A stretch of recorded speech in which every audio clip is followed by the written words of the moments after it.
اللهم صل على سيدنا شفيعنا حبيبنا مولانا محمد وبارك وسلم صلاة وسلام عليك يا رسول الله صلى الله تعالى عليه وسلم.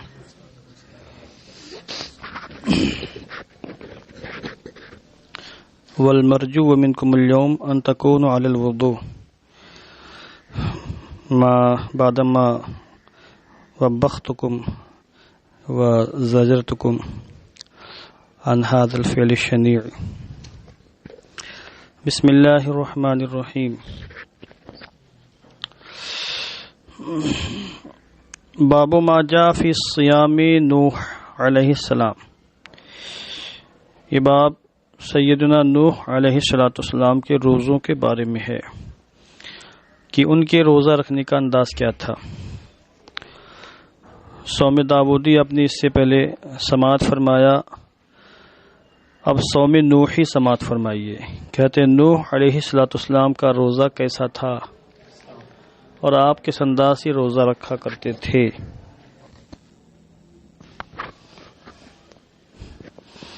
حدثنا سہل بن ابی سہل حدثنا سعید بن ابی مریم عن ابی لہیعہ عن جعفر بن ربیعہ عن ابی فراس انہ سمع عبد اللہ بن عمرو یقول.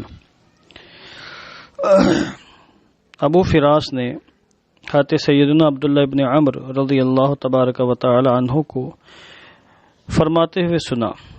وہ کہتے ہیں سمعت رسول اللہ صلی اللہ علیہ وسلم یقول، میں نے رسول پاک صاحب الاولاق صلی اللہ علیہ وسلم کو فرماتے ہوئے سنا.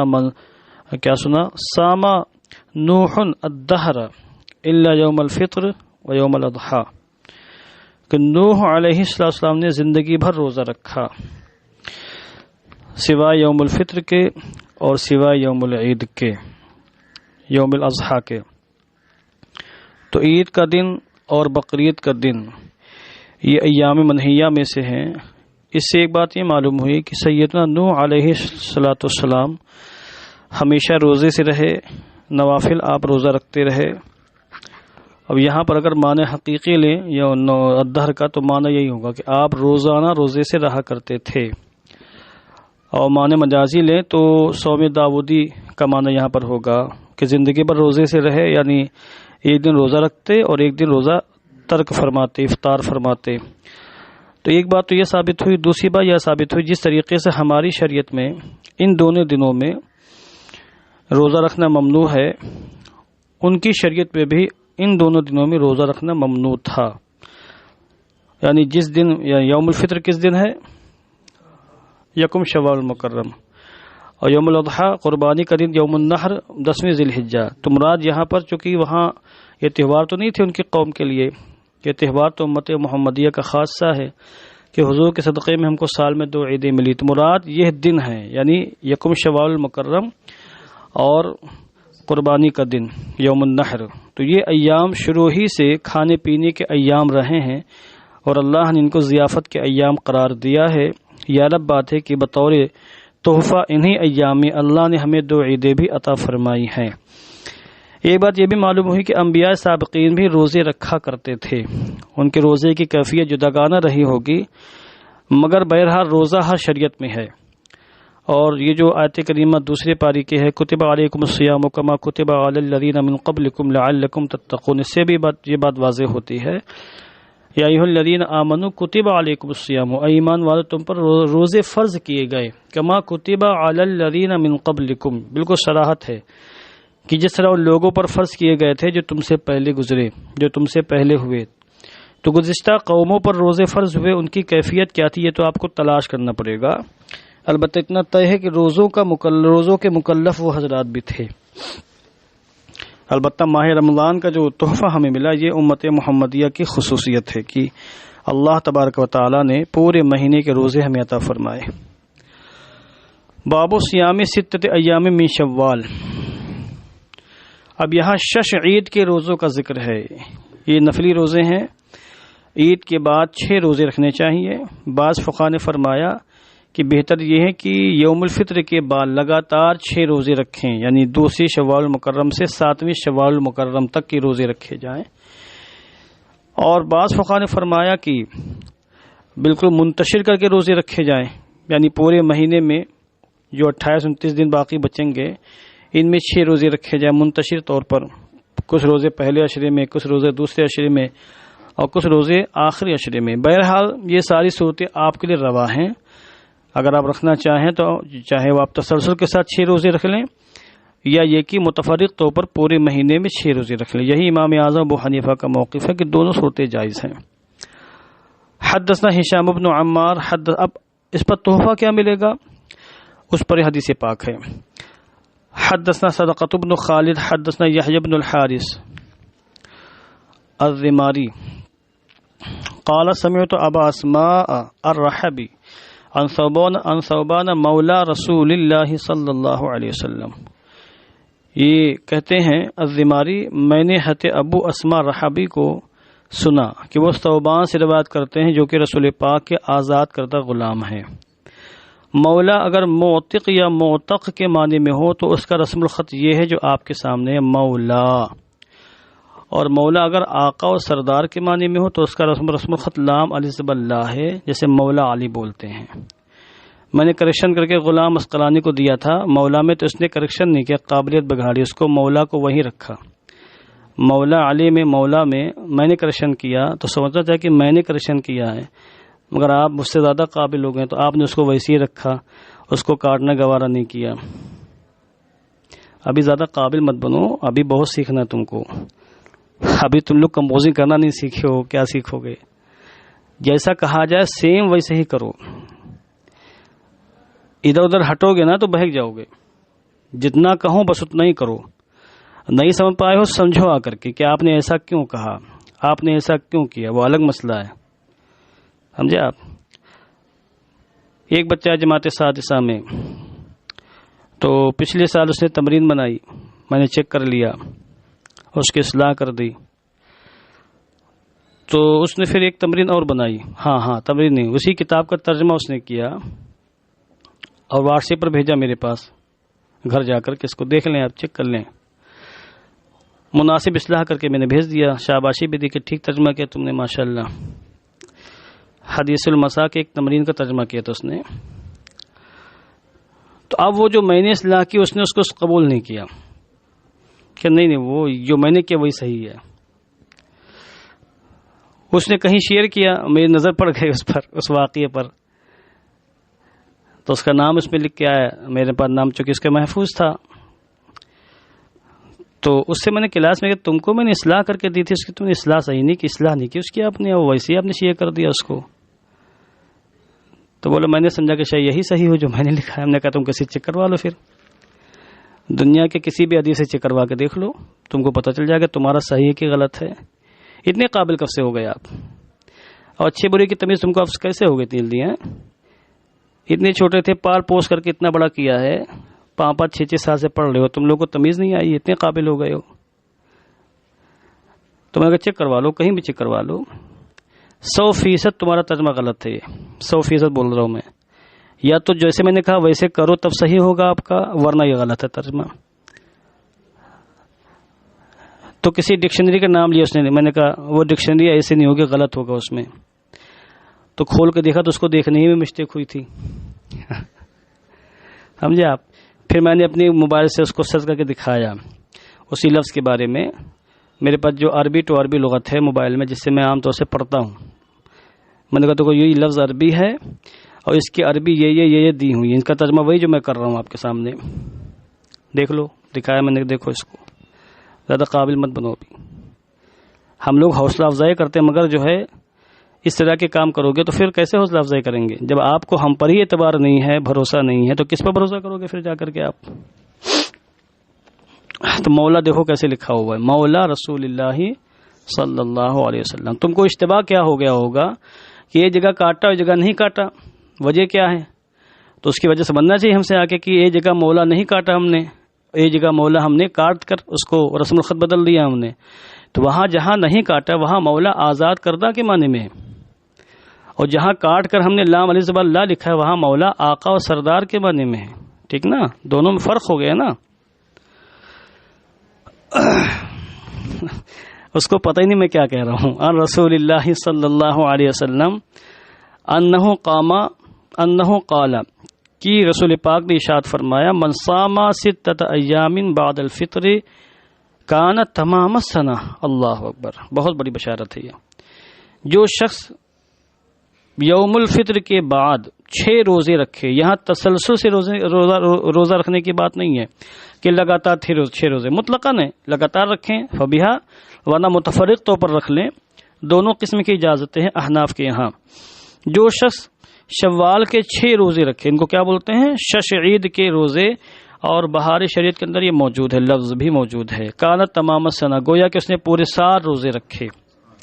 اس پر دلیل کیا ہے؟ من جاء بالحسنہ فلہ 10 امثالھا، جو ایک نیکی کرے تو اس کے لیے اسی کے مثل 10 نیکیوں کے برابر ثواب ہے. اب روزہ رکھا تھا 6 دن کا، تو یہ 6 دن کے روزے سال بھر کے روزوں کے برابر کیسے ہو گئے؟ کوئی بتائے گا ہم کو؟ بہت آسان ہے، بہت آسان ہے. ماہ رمضان کے روزے رکھے تو پورا مہینہ ایک نیکی کے قائم مقام، گویا کہ سمجھانے کے لیے بول رہا ہوں. ایک مہینہ روزے رکھے تو ایک مہینہ 10 مہینوں کے قائم مقام ہوا، ایک مہینہ 10 مہینوں کے قائم مقام ہوا. اور پھر 6 دن کے روزے رکھے، ایک روزہ کتنے دن کے قائم مقام؟ 10 روزوں کے قائم مقام ہوا. اور 6 دن کے روزے 60 دن کے روزوں کے قائم مقام کتنے مہینے ہو گئے؟ 2 مہینے یہ ہو گئے. تو 10 مہینہ وہ اور 2 مہینے یہ، کتنے مہینے ہو گئے؟ 12 مہینے ہو گئے. ہاں، تو اس لیے سر آپ کا چکرانا نہیں چاہیے. حدثنا علی بن محمد حدثنا عبد الله بن نمير عن سعد بن سعيد عن عمر بن ثابت عن ابي ايوب قال قال رسول الله صلى الله عليه وسلم من صام رمضان ثم اتبعه ب6 من شوال. اب یہاں شوال کے وضاحت بھی آ گئی. جو رمضان کے روزے رکھے پھر اس کے بعد شوال کے 6 روزے رکھے. اتبع یتبع کا معنی ہوتا ہے پیچھے لگا دینا کسی کے. اتباع کا معنی ہوتا ہے پیچھے پیچھے چلنا، اور اتباع پیچھے لگا دینا، کسی کو کسی کے پیچھے کر دینا، کسی کو کسی کے بعد کر دینا. اور تبع یتبع پیچھے پیچھے چلنا. تابع یعنی پیچھے چلنے والا. مقتدی کو، مرید کو، پیروکار کو کیا بولتے ہیں؟ تابع بولتے ہیں، ہے نا. وہذا من اتباعہ، وہذا من اتباعہ، یہ فلاں کے مریدوں میں سے ہے، اس کے پیروکاروں میں سے ہے. تو یہاں پر وہی ہے اتبع.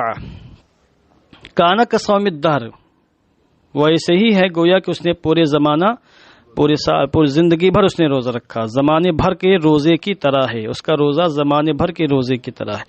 تو یہ 6 روزے زمانے بھر کے روزوں کی طرح ہے. جس نے 6 روزے رکھ لیے گویا کہ اس نے ہمیشہ روزہ رکھا. چونکہ جب ہر سال 6 روزے رکھے گا تو پورے 6 روزے رمضان سے مل کر پورے 12 مہینے کے روزے ہو جائیں گے. پھر اگلے سال روزہ رکھے گا، پھر 12 مہینوں کا احاطہ، پھر روزہ رکھے گا، پھر 12 مہینوں کا احاطہ. تو اس طریقے سے اگر ہر سال رکھتا رہے تو گویا کہ اس نے زندگی بھر روزے رکھے. بہت بڑی بات ہے یہ. بابن فی صیام یومن فی سبیل اللہ، راہ خدا میں اخلاص کے ساتھ اگر کوئی شخص ایک دن کا روزہ رکھے وہ کس قدر اجر عظیم کا مستحق ہے. یہاں دیکھیے بابن فی صیام یومن فی سبیل اللہ، نکرا ہے کہ راہ خدا میں فقط ایک روزہ، ایک دن کا روزہ رکھنے کے سلسلے میں باب. حدثنا محمد بن رمح بن المہاجر انبأ اللیث بن سعد عن ابن الہاد عن سہیل بن ابی صالح عن النعمان بن ابی عیاش عن ابی سعید الخدری قال قال رسول اللہ صلی اللہ علیہ وسلم من صام یوما فی سبیل اللہ، جس نے راہ خدا میں ایک دن کا روزہ رکھا. روزے داروں کے تو بلے بلے، سبحان اللہ. دیکھیے باعد اللہ بذالک اليوم النار عن وجہہ 70 خریفا، اس ایک دن کے روزے کے طفیل، اس کی برکت سے اللہ جہنم کو اس کے چہرے سے 70 سال کے مسافت تک دور فرما دیتا ہے. یہ ہماری اور آپ کی مسافت نہیں، اللہ کی مقرر کردہ مسافت، جس کو اللہ ہی جانے. اور 70 سال کون سے مراد ہے وہ بھی اللہ ہی جانے. خریف کا اصل معنی ہوتا ہے ایک مخصوص قسم کا موسم ہوتا ہے، فصل الخریف بولتے ہیں اس کو.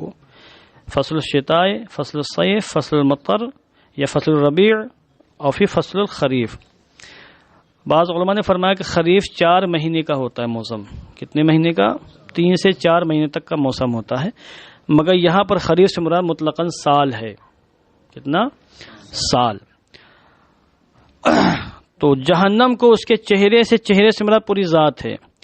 جز بول کر یہاں پر کل مراد لیا گیا ہے۔ جسم کے بعض اعضاء ایسے ہیں کہ انہیں بولا جاتا ہے تو کل مراد لیا جاتا ہے، انہیں میں وجہ بھی ہے، اینما تولوا فثم وجہ اللہ، مراد اللہ کی ذات ہے، وہ علم کے اعتبار سے ہر جگہ موجود ہے۔ تو 70 سال تک کی مسافت پر اللہ رب العزت اس کے چہرے سے جہنم کو دور فرما دیتا ہے۔ کیا فرما رہے تھے آپ؟ کچھ سوال کر رہے تھے؟ وہی بولا میں، موسم ہے، فصل الشتاء سردی کا موسم، فصل الصیف گرمی کا موسم، فصل المطر یا فصل الربیع یہ بہار کا موسم، جس میں برسات ہوتی ہے، ہر طرف بہاری بہار آ جاتی ہے۔ مرزا غالب نے کیا کہا ہے؟ اگ رہا ہے در و دیوار سے سبزہ غالب، ہم بیاباں میں ہیں اور گھر میں بہار آئی ہے۔ بہت معنی خیز شعر ہے یہ۔ اور اس کے بعد فصل خریف، پتجھڑ کا موسم، ہر طرف بالکل عجیب نحوست طاری رہتی ہے، پتے بھی، پیڑ پودے بھی ننگے ہو جاتے ہیں، ختم ہو، انسان بھی جو ہے کنگال ہو جاتا ہے، چہروں کا جغرافیہ بھی بدل جاتا ہے، موسم ہی اتنا خراب ہو جاتا ہے۔ مگر بعض درخت ایسے ہوتے ہیں کہ پتجھڑ کے موسم میں بھی وہ سرسبز و شاداب رہتے ہیں، جیسے کھجور کا درخت ہے مثال کے طور پر۔ اور بتائیے ایک دو نام۔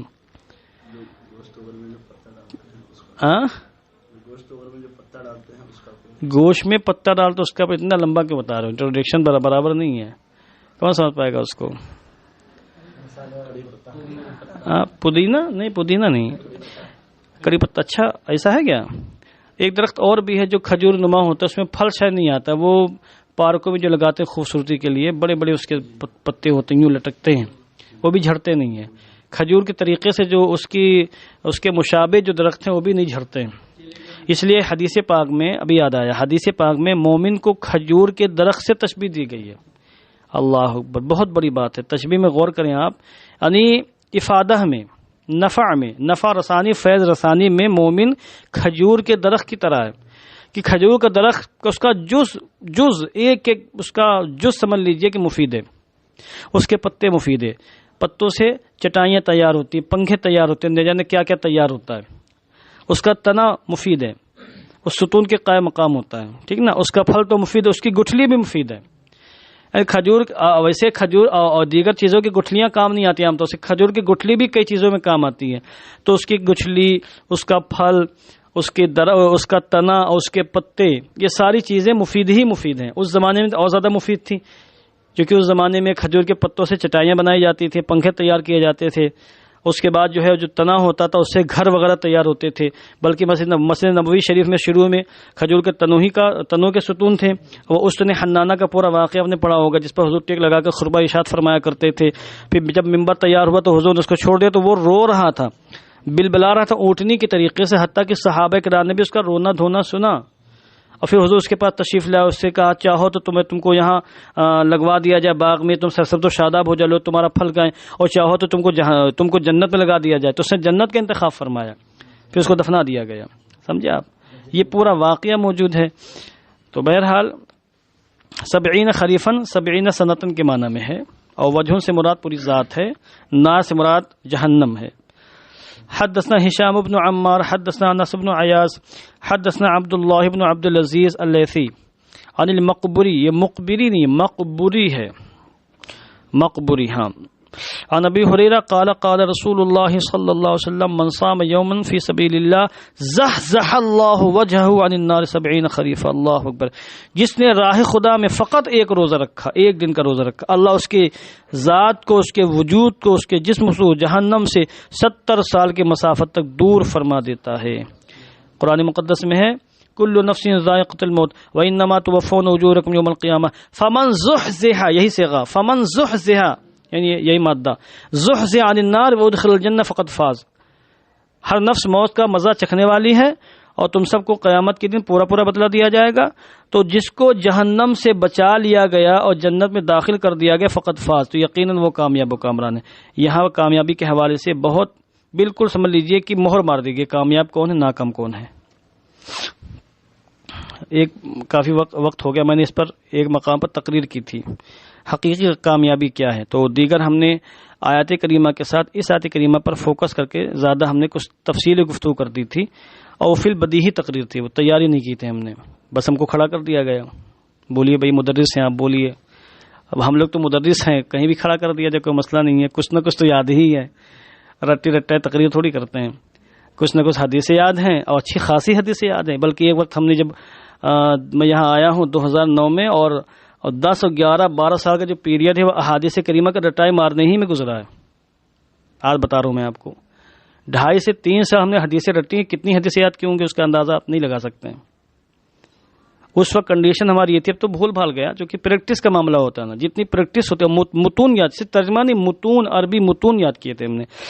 نکلتے تھے یہاں سے LTT کے لیے، اور آتے آتے 70-80 حدیثیں ہم پڑھ ڈالتے تھے چلتے چلتے. وہ بس دماغ لگا، کتاب میں دماغ لگا رہتا تھا پڑھتے پڑھتے، اور کہیں اٹکتے تھے تو پھر وہ نکل جاتے تھے تھوڑا سوچنے کے بعد، کیونکہ باضابطہ رٹائی تھوڑی مارتے تھے، مطالعہ کر کے یاد کرتے تھے. اور آج بھی میں مطالعہ کر کے ہی نصوص یاد کر لیتا ہوں، 2-3 بار پڑھتا ہوں یاد ہو جاتی، بس متن یاد ہو جاتا ہے. اور باقی رہی سی کثرت تو ترجمے سے، چونکہ ترجمہ دماغ میں رہتا ہے تو ترجمے سے اس کو کنورٹ کر لیتے ہیں، تو وہ وہی ہو جاتا ہے جو حدیث پاک میں. تو آپ لوگ بھی یاد کریں. تو اب کہیں بھی کھڑا کر دیا جاتا کوئی مسئلہ نہیں ہے، تھوڑا موڑا بول ہی لے جاتے ہیں. کچھ آیت کریمہ پیش کر دیتے، کچھ حدیثیں پیش کر دیتے، اور انہی کی تھوڑی سی تشریح کر دیتے ہیں، تو گفتگو ہو جاتی ہے. تو وہاں پر میں نے وہ آیت کریمہ پڑھی تھی، فمن زحزح عن النار وادخل الجنہ فقد فاز. یہاں پر معروف کا صیغہ ہے، وہاں مجہول کا صیغہ ہے. اس کا زحزح کا معنی کیا ہوتا ہے؟ زحزاح، دور کرنا، دور کرنا. باب ما جاء فی النہی عن صیام ایام التشریق. کہاں گیا؟ ہاں، یہ باب ایام تشریق کے روزوں کی ممانعت کے سلسلے میں ہے. ایام تشریق سے مراد 10ویں ذی الحجہ، 11ویں، 12ویں، 13ویں ذی الحجہ. ویسے یوم النحر کو بھی، یہ یوم عرفہ 9ویں ذی الحجہ کو بھی ایام تشریق میں شمار کیا گیا ہے تکبیر تشریق کے حوالے سے، کہ 9ویں ذی الحجہ کی فجر سے لے کر 13ویں کے عصر تک جو تکبیر پڑھی جاتی ہے اس کو تکبیر تشریق کہا جاتا ہے. اور تشریق کا اصل معنی ہوتا ہے سورج کی دھوپ میں گوشت کو سکھانا. سورج کی دھوپ میں، چونکہ اس زمانے میں اہل عرب جب قربانی کرتے تھے تو گوشت سکھا سکھا کر رکھ لیتے تھے. آج بھی کیرل وغیرہ میں گوشت کو سکھایا جاتا ہے، بالخصوص مچھلی کو چھکاتے ہیں. مچھلی بھی ایک قسم کا گوشت ہی تو ہے. اور یہاں جو مچھلی مارکیٹ ہے بمبئی میں، وہاں سوکھی مچھلی ملتی بھی ہے، بدبو بھی آتی ہے. ہم لوگ تو نہیں برداشت کر پائیں گے، الٹیاں ہو جائیں گے. وہ لوگ سونگتے اسی کے عادی ہیں وہ لوگ. تو اسی مناسبت سے ان ایام کو ایام تشریق کہا جاتا ہے.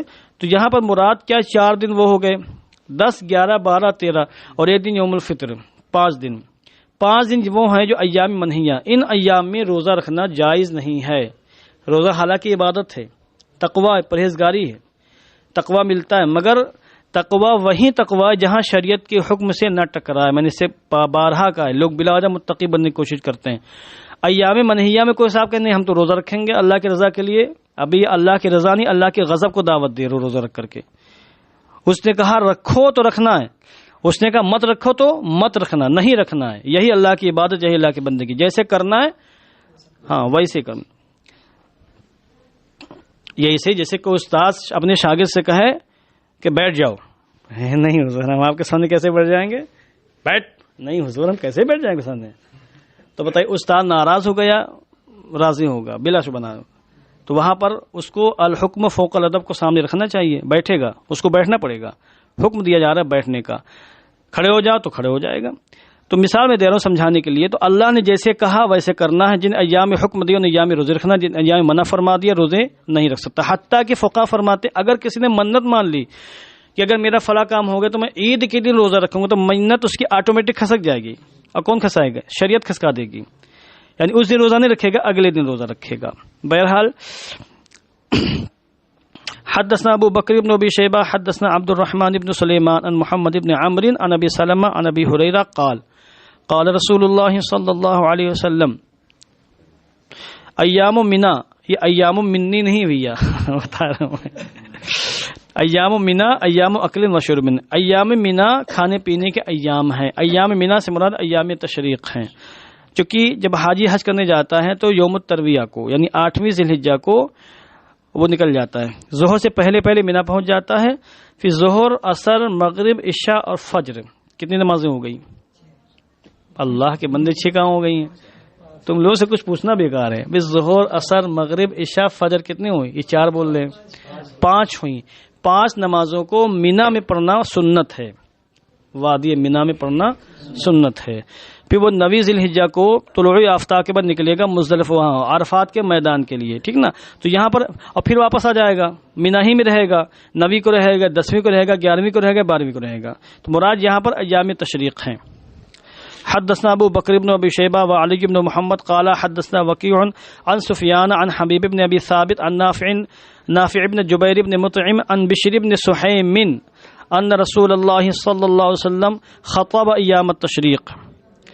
بشر بن سحیم کہتے ہیں کہ رسول پاک صاحب الاولاق صلی اللہ علیہ وسلم نے ایام تشریق میں خطبہ ارشاد فرمایا تو آپ نے فرمایا لا يدخل الجنہ الا نفس مسلمۃ، جنت میں صرف مسلمان داخل ہوگا، جس کے دل میں ایمان ہوگا، مسلمان ہوگا، وہی نفس مسلمہ سے مراد وہ نفس جو اسلام لا چکی ہو۔ وَإِنَّ هَذِهِ الْأَيَّامَ أَيَّامُ أَكْلٍ وَشُرْبٍ، اور یہ ایام کھانے پینے کے ایام ہیں، اس میں روزہ رکھنا ممنوع ہے، مکروہ تحریمی ہے۔ ٹائم آپ کا ہو گیا بس۔